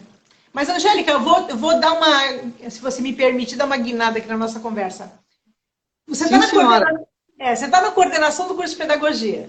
E aí você vai para criar primeiro a coordenação pedagógica de ensino superior ou a avaliação institucional, ou já existiam esses setores e você depois os assumiu, ou você os criou? Eu não criei. Quem criou foi assim, a universidade. Quer dizer, as faculdades isoladas ou faculdades associadas, não é isso? Que tinha aqui da Católica, Direito, Engenharia, Comunitárias? As comunitárias? Filosofia, Comunicação, eu não sei, ela tinha um título, assim, faculdades, Certo. não sei se eram integradas, depois elas foram transformadas em uma universidade, acho que em Sim, 1986, 85, por aí. sim. Então, a questão era criar um espírito universitário, de unidade, tá certo? Sim. De uma Uhum. personalidade. E cada uma delas, todas tinham grande qualidade, mas todas tinham a sua personalidade. Não é isso? Uhum. E aí, o que a dona Maria Luísa foi chamada a fazer pela Maria Helena Lambert, que era pró-reitora acadêmica, vice-reitora acadêmica. Uhum. Dona Maria Luísa criar um núcleo de apoio pedagógico para estimular de forma bem aberta e participativa e não obrigatória a formação pedagógica dos professores universitários, não é? Certo. E aí a dona Maria Luísa formou esse núcleo. E eu fazia parte desse núcleo junto com a Rosa, que era da Faculdade de Serviço Social, e junto com o professor, não me lembro o nome dele agora, que era do curso de administração. Não quero nem que ele assista isso, porque ele vai falar, nossa, não lembro do meu nome. Não vou passar para ele esse vídeo de jeito nenhum. Ele era um professor muito importante e muito bom professor do curso de administração de empresa. Então, éramos nós quatro que começamos a fazer esse trabalho. E aí, a dona Maria Luísa, por questões de idade, saúde, mudou para Peruíbe e aí eu fiquei na coordenação. Nesse tempo, eu já era coordenadora de pedagogia. Bom, aí o que aconteceu? A professora Maria Helena, vice-reitora, participava de muitos eventos fora da universidade, com universidades tanto comunitárias quanto universidades públicas, e esse pessoal começou a falar em avaliação institucional. E o modo como eu participei de alguns eventos com ela, e o conceito de avaliação institucional na época que estava sendo trabalhado, porque ainda não existia avaliação externa de sistema do ensino superior. Certo. Então, o conceito que era trabalhado era que a própria autoavaliação institucional poderia ser uma forma de formação, assim, uma forma não formal, informal, de formação do professor universitário, justamente para fomentar a ideia de universidade como uma unidade, uma grande comunidade, tá? E, ao mesmo tempo, mostrar para o professor que sempre era um profissional famoso na sua área, que tinha sido recrutado pela instituição para dar aulas, tem isso? Para ele que aquilo ali era uma instituição educacional. Entendi. Era alguma coisa a mais. Tinha uma ideia de formação que extrapolava a formação profissional. Era um processo de autoconhecimento e, ao mesmo tempo, de construção de uma identidade, né? Identidade, justamente. É justamente isso, o processo de autoconhecimento, e nesse caso de autoconhecimento institucional, tá? Então é isso aí. E ao mesmo Maravilhoso, tempo foi que isso maravilhoso. iria mostrar o que é uma universidade. Sim, foi um momento muito E o papel importante, de né? cada um nessa formação. Hã? Agora, a coragem de fazer isso também foi grande, né? Porque você estava criando quase que do zero, né? Não foi fácil, Não, foi criamos do um zero, mas trabalho de com um muito. apoio Claro, institucional claro. muito forte, muito grande, e muita força da professora Maria Helena, Sim, tá? Que ajudava, e o professor Chico Prado, que na época era o reitor, certo? reitora. Também ajudava muito, apoiava muito, isso ajudava muito. E vocês, né? Nas- E vocês, nos Alex, departamentos, se os professores dão o também o apoio, Herbert a do coisa Muito. acontece, né? Você Hã? assumir que como você tinha o retorno das avaliações, no retorno que vocês davam para a gente, aquilo era um momento muito importante para a gente ver realmente onde é que estava o calcanhar de Aquiles, onde é que estava aquilo que precisava ser revisto, né? Isso dava quase que uma fotografia de como estava realmente o trabalho do professor, né? Tava uma radiografia, mostrava, por exemplo, você lembra quando a gente construía aqueles questionários para os alunos e para os professores? Nós tínhamos muita preocupação de usar o questionário também como instrumento informativo Uhum. para o aluno e para o professor do que seria um curso do ponto de vista pedagógico, do que seria uma universidade e do que se esperava do professor. E do que se esperava do aluno também, lógico, eram instrumentos diferentes, né? Nós construímos e testávamos instrumentos diferentes. E, logicamente, com esse apoio todo que a gente tinha. E também o apoio não só político, mas o apoio financeiro para fazer tudo Sim, isso, porque isso sim, custava, né? claro. E que mais? E também o apoio de muitos coordenadores de cursos que nos ajudaram na avaliação, né? Os coordenadores dos cursos eram, assim, essenciais para ajudar na viabilização desse trabalho que era imenso, né?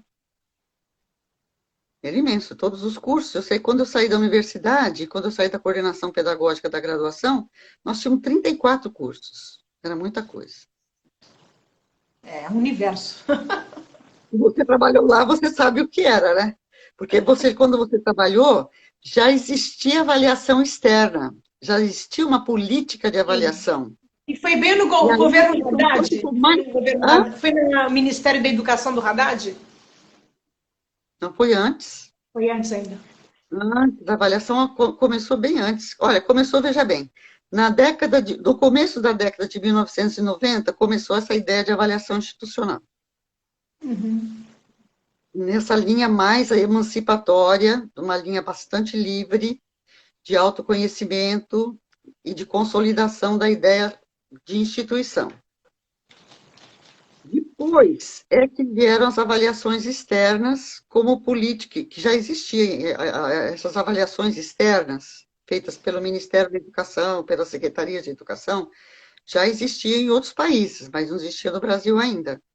Depois, com o governo do Fernando Henrique, que elas começaram a ser mais sistematizadas e organizadas, e serem periódicas, e ter um tipo de avaliação para cada nível, né? Ensino Entendo. fundamental, ensino médio, com o Enem, que até hoje é tão importante, e agora ganhou uma outra importância, né?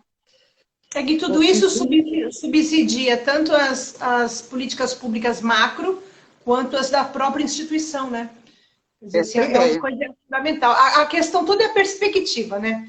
Porque tanto A questão tem é a gente que vai pensar que é perspectiva. um controle do indivíduo e não percebe que é alguma coisa muito mais ampla. E como você disse, Mas formativa, né? De caráter formativo. formativo. Você que precisa viver, que às vezes é um caráter formativo que não atinge aquilo que a gente deseja como educador e tem como ideal. mas dá uma contribuição. Eu tive um aluno, Roberto da Silva, que ele acabou de defender agora o doutorado. No mestrado dele, eu fui orientadora. E ele fez uma pesquisa com os coordenadores de cursos de administração e acho que contabilidade de instituições particulares, justamente focando no impacto das avaliações externas no trabalho dos coordenadores de curso. E esses coordenadores de curso são cursos de administração e contabilidade. São o quê? Professores. Eles são professores, são contadores, administradores que estão nesse momento, nesse período, servindo uma universidade ou uma faculdade. E o que ele constatou? Que a organização externa, esse controle externo que vinha do ENAD, por exemplo, que é o Exame Nacional da Educação Superior, dos cursos superiores, ajudavam muito esses coordenadores, que eram leigos em pedagogia, leigos em docência, a coordenar os cursos. Mas, ao mesmo tempo que lhes dava uma pauta para coordenação, também dava uma pauta para controle. Olha aí o outro lado da questão. Sim. Se o coordenador soubesse aproveitar o pouco que ele entende de educação, ou que o conhecimento ainda limitado que ele tem de educação, para fazer o curso funcionar de uma maneira viva, autônoma, própria, particular, ele tem um instrumento. Ou então ele fica só como controlador. Ah, sim. Muita gente aproveita, né? Tecnicamente. Nas pautas do ENAD, desses cursinhos, dessas coisas todas que a gente recebe do MEC, da secretaria e tudo mais.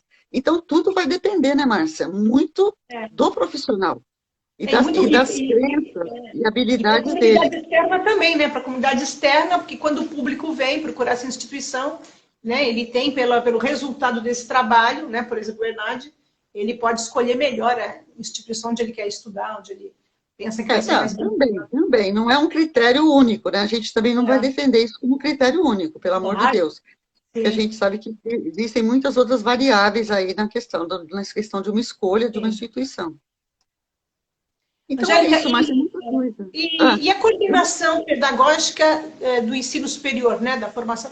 Porque aquilo ali, por exemplo, eu usufruí muito como professora dos cursos promovidos pela coordenação pedagógica, porque apesar de vocês terem um trabalho muito mais amplo, né, eu, como professora, era muito atingida do ponto de vista benéfico, porque eu aprendi muita coisa.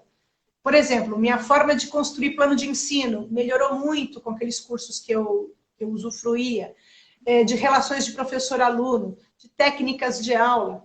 Né? Então, eu imaginava que eu, que era pedagoga, usufruía tanto daquilo e melhorava o meu trabalho, imaginava que para quem não era educador, como você disse, é um profissional que vai prestar serviço na universidade, para ele aquilo era muito importante, né? E ali vocês davam muito atendimento, né? Tanto a parte da estrutura da universidade que precisava atender, né, a critérios do MEC, ou de quem avaliasse a universidade, ao mesmo tempo, vocês faziam um trabalho grande com os coordenadores de curso e professores, né? Quer dizer, e criação de cursos. Ali você fez um trabalho assim também de fundo, né? Você deu o tom, né? Para aquele... Eu dei porque eu fui a primeira, né? Depois a dona Maria Luísa, do Núcleo de Apoio Pedagógico. Então, o que aconteceu na universidade, aqui na Católica de Santos? Então, nós começamos com o Núcleo de Apoio Pedagógico, depois nós começamos a trabalhar com avaliação institucional, casando com o Núcleo de Apoio Pedagógico, então usando a autoavaliação institucional como meio, junto com os outros cursos, com tudo que a gente oferecia, né, para as equipes, contando com os outros professores. E depois nós tivemos, a avaliação tomou uma dimensão tão grande que ficou um setor separado. Quando começaram as avaliações externas dos cursos, e a avaliação institucional começou a ganhar um peso muito grande, houve aquela separação. A avaliação ficou um setor coordenado, acho que foi a Derna que foi para coordenar no começo, depois que eu fui, ficou a Derna. A avaliação, eu não me lembro bem agora como foi assim na época. E aí, o Núcleo de Apoio Pedagógico, na gestão da Rosa como vice-reitora acadêmica, a Maria Helena foi reitora, a Maria Helena Lambert passou a ser reitora, a Rosa foi vice-reitora acadêmica, e a Rosa como vice-reitora acadêmica, então achou, e junto com a Maria Helena, que nós devia ser separado a avaliação, são complementares, mas eram serviços muito grandes. E nesta época, nós já estávamos com mais de 20 cursos de graduação. E precisava, então, uma coordenação dos cursos. Sim. Para criar também, dar uma estrutura para os cursos. Porque até então, os chefes de departamento, cada um tinha a sua maneira de gerir o curso. Então, tinha curso que tinha registro, tinha curso que não tinha registro, tinha curso que tinha reunião. Sabe assim, estava tudo muito... Foi uma espécie de reorganização da universidade. Para dar uma identidade, né? Então, é para fortalecer a identidade e, ao mesmo tempo, dar qualidade e visibilidade perante a comunidade externa nacional, não só local. Que local a gente já tinha. Tá? Verdade. Então, o que aconteceu? Nós montamos a coordenação de graduação, separamos da avaliação institucional, acho que a Derna ficou na avaliação e eu fiquei na coordenadoria, justamente fazendo esse trabalho de estruturação mais formal dos cursos, porque aí não tinha mais departamento, tinha coordenação de curso. Os cursos ganharam autonomia, não é? Então tinha que ter uma organização desse curso, que era autônomo, e ao mesmo tempo vinculado à universidade. E aí houve uma reestruturação das faculdades, você lembra? Por centros, foi tudo nessa época. Foram experiências, mas que, olhando assim a história, você vai vendo que é realmente a construção da universidade, quer dizer, ela não se constrói num ato, né?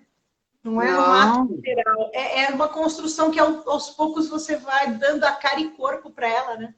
Para ela, e consolidando. E o que está acontecendo agora, inclusive, não sei se você está sabendo, né? Da extinção do campus aqui, Boqueirão. Depois a gente um dia conversa. Na cidade de Santos está uma polvorosa. Tombam. Vamos tombar antes que tombem de vez. Vamos tomar antes que tombem, mas é capaz que... Angélica, pode falar, garota. Quer falar mais alguma coisa desse período? Então, nesse período aí, nós colocamos a coordenação pedagógica, que trabalhava, então, com a estruturação dos cursos, né? Isso do ponto de vista mais formal, porque aí nós tínhamos centros, o centro tinha o diretor, e cada curso de cada centro tinha um coordenador. Então, tinha o centro aí, formava o pessoal do direito, era um centro, arquitetura, comunicação, um outro centro, se não me engano. A antiga faculdade de filosofia ficou o centro de educação. Então, e aí cada curso, dentro do centro, cada curso tinha o seu coordenador. E cada centro tinha o seu diretor. Então, eu trabalhava lá junto com a reitoria acadêmica, com a parte acadêmica, na parte pedagógica, de coordenação pedagógica de todos os cursos de graduação, que envolvia basicamente duas atividades. Uma que nós já falamos, que é a estruturação do curso, e uma segunda parte, que é a formação continuada dos professores. Que a gente fazia os encontros de professores, fazia muitas atividades, nesses períodos de intervalo que as pessoas chamam férias, né? Mas para nós não eram férias, era o tempo. Eu adorava. Eu aguardava com ansiedade. Eu me inscrevia no máximo que eu podia. E nós fazíamos chamamos muita gente boa para fazer palestra na universidade, fizemos muita oficina, muita coisa. E tudo tentando conciliar o interno com o externo, que é o que dá essa visão de controle. Para quem está de fora, ou não gosta, ou torce o nariz, não entende, realmente fica uma visão assim de burocracia, de controle, talvez algum controle. Fosse uma obrigação, né? É uma oportunidade, né? O que se vê como obrigação era uma oportunidade. Agora, uma coisa que eu achava bacana era colocar os professores como partícipes, porque eles poderiam propor oficinas, sabe? Eu achava isso muito bacana. Quer dizer, você não é só aquele cara que assina o ponto e vai para dar aula, mas você também é considerado na sua competência, na sua inteligência, na sua criatividade. Isso era muito bacana. Nós duas mesmo participamos, fizemos muita coisa, tanto em Fafiana quanto nessas formações. Né? Você sempre foi o meu braço, né, Márcia? Em muitas coisas. Não, Né? Muitas das minhas não. iniciativas começou lá em Peruíbe, das aulas de currículo, que eu não podia ir para lá. Não, eu falo para o Ângelo que eu tenho uma característica. Quando eu quero fazer me dão oportunidade de fazer alguma coisa, eu levo aquilo como uma tarefa. Isso até me atrapalha às vezes. Porque às vezes eu faço até excessivamente as coisas e não respeito os limites. Porque aí eu vou que nem um trator, né? Tem que fazer, vamos Eu também fazer. sou um pouco assim. Eu também sou um pouco assim, tanto que eu assumi essas duas tarefas aí quase que, não sei se inglórias, mas tarefas muito desafiadoras na universidade, esses dois Eu não papéis. teria coragem, eu Coordenação da admiro você, porque graduação e avaliação institucional. Mas eu vamos não lá, teria fora os coragem. 1000 anos de departamento, chefia de departamento. É verdade. E ainda de vice-diretora da faculdade, que eu fui Ah, é vice-diretora da verdade. faculdade inteira. É verdade, foi isso. Meu Deus, quanto acúmulo. Mas aí vice-diretora foi fácil, era só mais nas férias que eu trabalhava com É a verdade. Carlota, que dava férias e eu ficava no lugar dela. Fora isso, não tinha muita E ocupação. como foi a sua ida para o doutorado? Quando você foi fazer o doutorado na USP? Olha, eu achava o seguinte, que a Unicamp já estava com mestrado, se não me engano, não tinha começado o mestrado ainda. Mas eu me via, veja bem, coordenando a graduação, coordenando a avaliação institucional, eu tinha coordenado, estava muito envolvida com a administração na reitoria.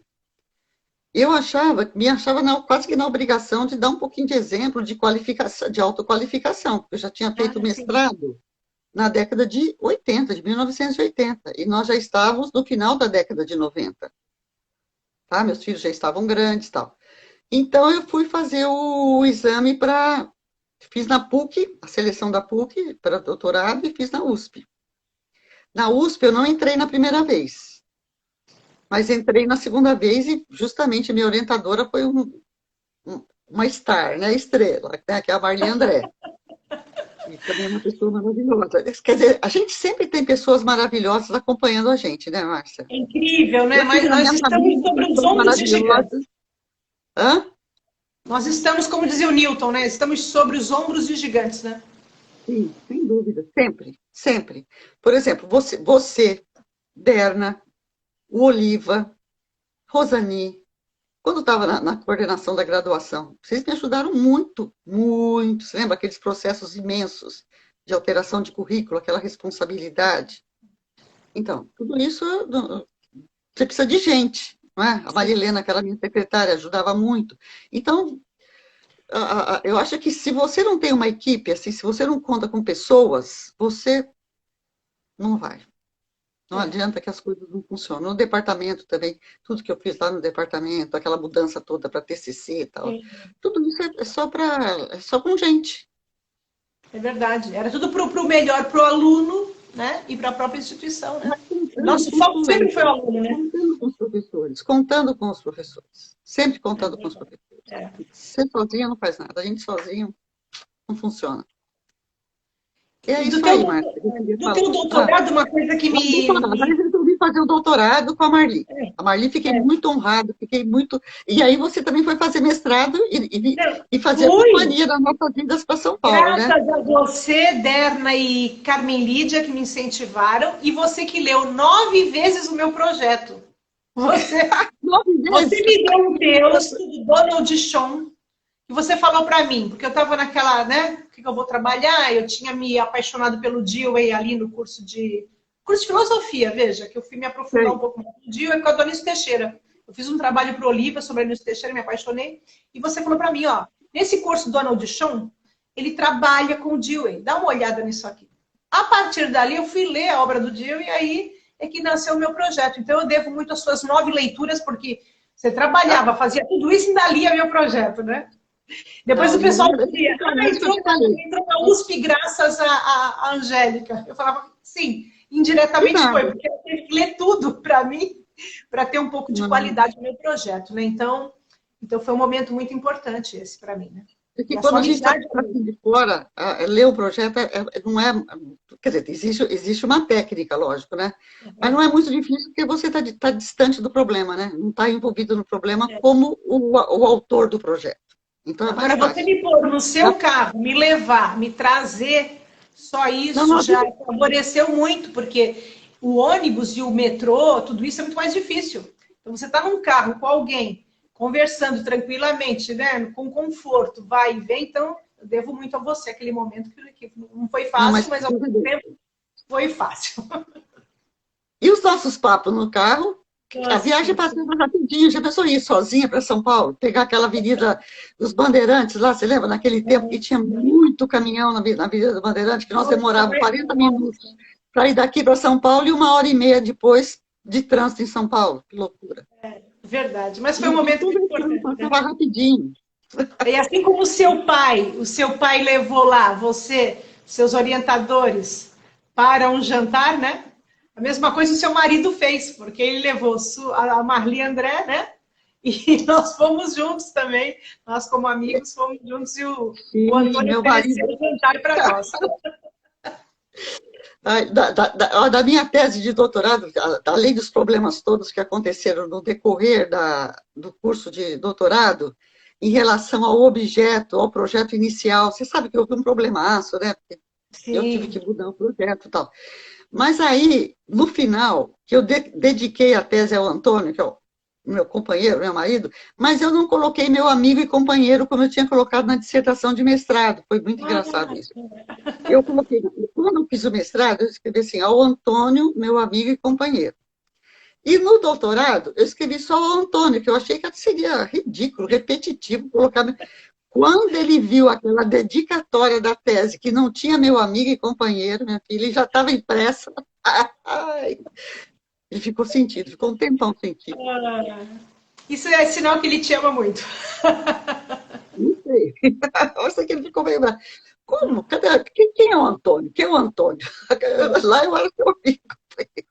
Mas você Muito legal. estudar, aqueles saberes que você estudou, eu achava que tinha tudo a ver com aquilo que você fazia na coordenação Fazia. pedagógica dos Você sabe que professores agora, do ensino Márcia, superior, porque era justamente ali que estava a explicação de como é que ele ia construir, mesmo sem ter estudado pedagogia ou qualquer área de educação, como é que ele ia construindo o fazer do professor, que é pedagógico, né? eu achei que aquele tema Maravilhoso. realmente foi. Pena que não deu tempo, né, Márcia, porque eu estava trabalhando na universidade o tempo todo do doutorado, né? Então eu não me dediquei à tese como deveria, não é como poderia. Eu fiz o que eu pude, mas eu não o que eu deveria, em termos de aprofundamento. Porque agora eu fico pensando, eu falo, meu Deus, eu podia ter aprofundado isso, ter feito tal coisa na conclusão, ter fechado mais, sabe assim? Mas é Penso muito normal. nisso, mas agora não dá mais tempo, tá? Não dá mais tempo. Mas eu acho que tinha tudo a ver com o que eu estava fazendo na época mesmo, foi uma sorte. Ter escolhido saberes docentes. E como é E é que isso foi aí, né? entrar no estrito senso como professora e orientadora? Foi Ah, tá. uma experiência tanto que essa que você levou até há pouco tempo, né? Então, tinha uma vaga, surgiu uma vaga, estava já na coordenação da graduação. Não, aí estava mais na avaliação institucional aí.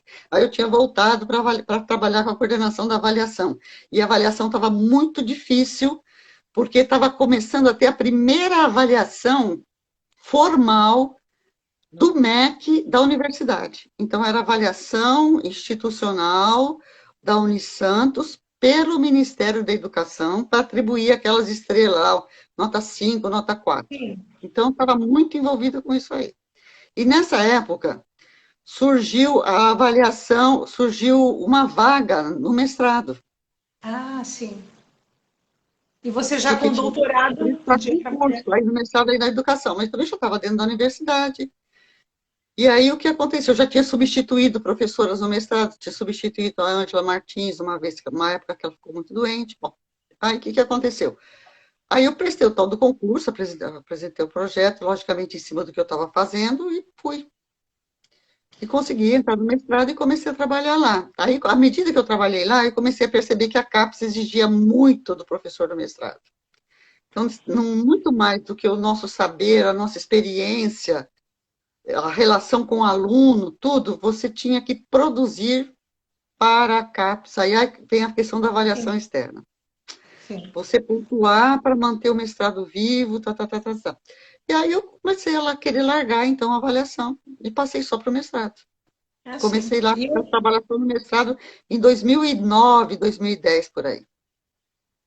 E olhando assim a tua carreira, Angélica, qual os desafios que você considera que foram os maiores, né? As maiores coisas que você teve que se esforçar para superar, que te deu mais trabalho, mais demanda?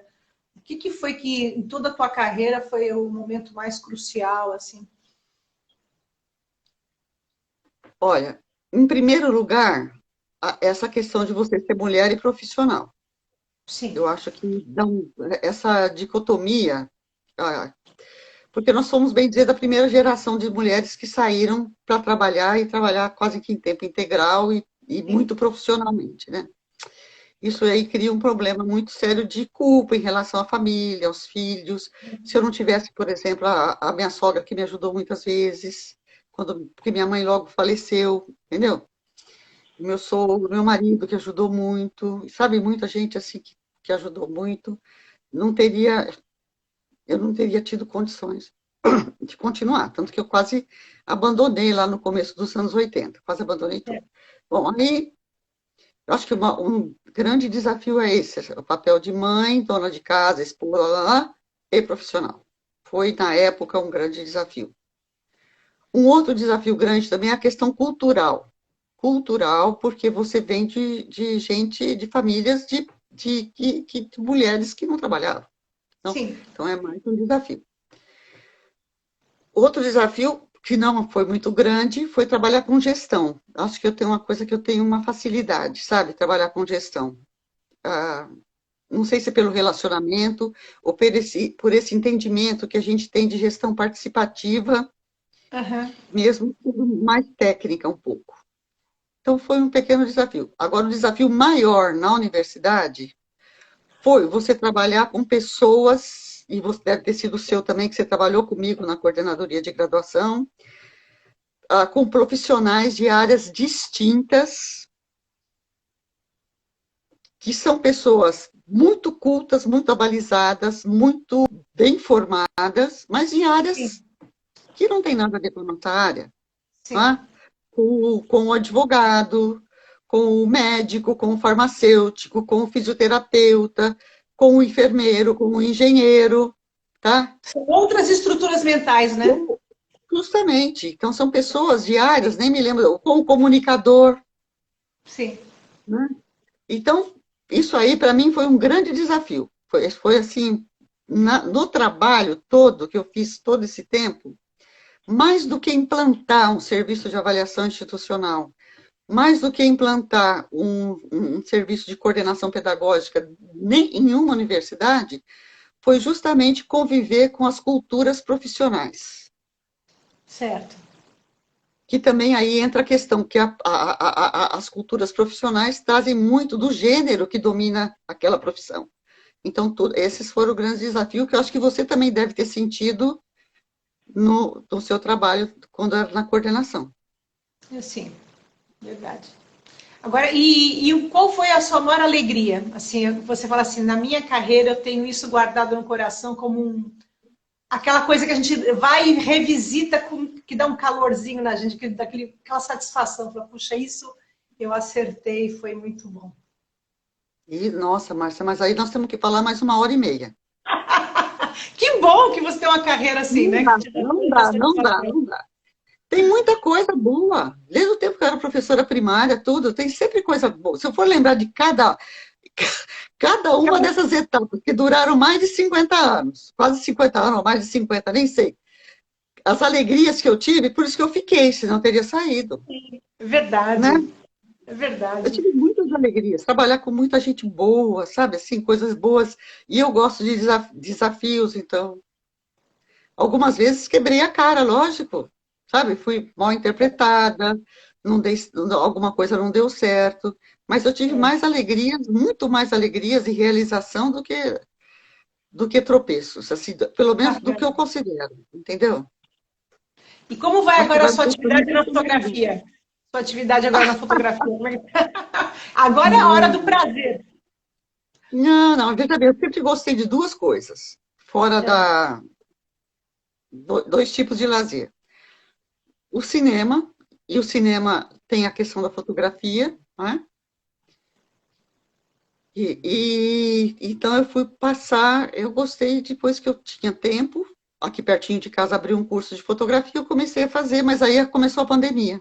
E é um curso muito interessante, porque você tem aulas semanais e passeios quinzenais, aulas externas quinzenais, que são maravilhosas. Aqui você vai para o centro histórico, você vai para a praia, você vai para esse final de semana que nós recomeçamos, como para a Ilha Diana, entendeu? Então, são lugares que você vai aprendendo e convivendo com as pessoas, que é uma coisa que eu gosto muito, que é conviver com gente, sabe? Ter gente por perto. Então eu estou aprendendo muito, é difícil, muito difícil. Muito difícil, eu sou muito lenta, sou velha para aprender, mas eu estou aprendendo. E uma outra coisa que eu queria aprender, que também me dediquei depois que eu parei de funcionar, trabalhar, foi estudar um pouco de inglês. Que esse é desafio, desafiador. Porque eu tenho muita facilidade, eu consigo entender tudo que as pessoas, quase tudo que as pessoas falam, mas eu não consigo verbalizar. Tenho muita dificuldade, muito sotaque, uma trava terrível. E quando eu falo, meu neto, que fala super bem, ele fala, ai, você não tem jeito. Mas esses então, cursos mostram, né, essa coisa que você falava antes, né? Eu preciso estar em movimento, né? Então, fazer essas atividades todas, e eu acho que isso é bacana, né? A vida, em todas as nossas fases de vida, nós temos que estar em movimento mesmo, criando e aprendendo. Eu acho que é da natureza humana, né? Falando com a Maria Emília aqui, faz uns 15 dias, eu falei para a Maria Emília, é o Comênios ainda, que o Comênios diz, você aprende em qualquer fase de vida, em qualquer idade, em qualquer circunstância, em qualquer classe social, antes, durante e depois da morte. Ele fala assim, então você vai aprender para sempre. Né? Eu acho isso maravilhoso. O Comênios é muito empático nisso, é da nossa natureza, é intrínseco aprender, né? Angélica, nós estamos aqui chegando ao final da live e nossa, que percurso! Você viu o quanto que a gente viajou aqui da Solar, do Canadá, até esse momento agora que há pouco tempo que você se desligou do mestrado, né? E que você trabalhava em educação, e agora continuando a fazer coisas interessantes e aprendendo e se recriando, né? E que isso é muito bacana, né? A gente vai se recriando. Ajudando meu marido nos negócios dele, estou aprendendo uma outra coisa também que eu nem imaginava aprender. Então é isso, eu vou indo. É maravilhoso. A grande questão é a gente ter saúde e fazer o que gosta. É isso mesmo. Olha, eu te agradeço muito. Agradeço a quem esteve conosco, né? Que alguns já saíram. E vai ficar no YouTube. Depois a gente divulga, eu divulgo, você divulga, a gente compartilha com quem a gente desejar. E te desejo aí um excelente dia, né? Porque agora está indo para o almoço. Um beijão no Antônio, né? Um abraço aí em você muito carinhoso. Você sabe que eu te amo muito e te agradeço profundamente. A colega de trabalho que você foi, minha chefe e minha colega de estudos e hoje minha amiga pessoal. Te agradeço muito. E eu agradeço também muito, Márcia. Eu estava muito preocupada com essa live, muito preopada. A gente fica, eu também, muito tempo. Me deixou muito à vontade. E eu pude contar coisas que eu acho que quase ninguém sabe da minha família. É o outro lado, não é isso? E também os profissionais com os quais eu convivi também não conhecem esse outro lado, que hoje nós conversamos bastante sobre ele. A minha pretensão é que isso aqui fique como um registro histórico, que, por exemplo, eu fiz um trabalho uma vez com os meus alunos de estudar professores da cidade de Santos, que são nomes de escolas, nomes de ruas, e não se encontrava material, sabe? E hoje a gente tem esses recursos, que a gente pode estar entrevistando todo mundo e as pessoas deixando de se registrar, não é por uma vaidade pessoal, mas é justamente para a gente auxiliar a construir essa identidade coletiva dos profissionais, que no caso de educação, mas podem ser de outras áreas, né? Que agora estou batendo papo com gente de tudo que é área. Angélica, muito obrigada. Viu? Fazendo muito bem e fazendo muito bem para essas pessoas também. Para mim vai ser ótimo, um registro histórico.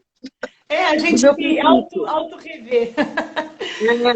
E um beijão, querida. Fica com Deus. Quando tiver já no YouTube, eu te mando. Tchau. Tchau, linda. Tchau.